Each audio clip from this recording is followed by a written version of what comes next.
В завершении выпуска. В Мирном в храме Святой Троицы состоялся праздничный молебен. Он проходит после рождественской литургии для людей, которые не могут присутствовать на ночной службе и совершить крестный ход.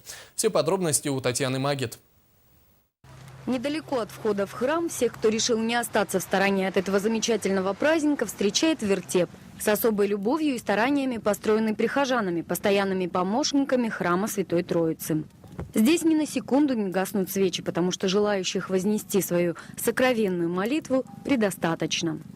А в храме, несмотря на утренние часы, уже многолюдно. Традиционно на эту рождественскую службу приходят родители с малышами, которым пока еще сложно присутствовать на ночной литургии. А также те, кто работает посменно или просто не любит большое скопление людей. Рождество – один из важнейших христианских праздников, который давно перешагнул ворота церкви. В этот день и атеисты, и представители других конфессий поздравляют друг друга, не всегда осознавая, что становятся участниками великого торжества православной веры. История человечества представляет собой непрерывную череду событий, великих и малых, радостных и печальных, малоизвестных и таких, о которых знает весь мир. Но 2000 лет назад произошло то, что радикально изменило историю, разделило ее на до и после этого события.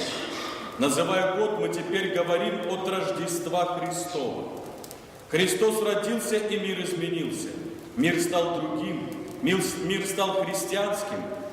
Если в наших сердцах восторжествует мир Христовой истины, то он будет и в наших семьях, и в нашей общей жизни, и во всех людях. Тех же, кто смог выдержать испытания постом и прошедшим тайну исповеди, в завершении службы ожидает самый большой рождественский подарок для верующих – причащение. Многие малыши и взрослые порой впервые именно в Рождество перешагивают порог церкви и погружаются в необыкновенную атмосферу этого большого праздника, уходящим своими корнями в далекую мировую историю. Для тех же, кто еще далек от литургической жизни, Рождество остается просто волшебным праздником, с которым многие связывают большие надежды на предстоящий год.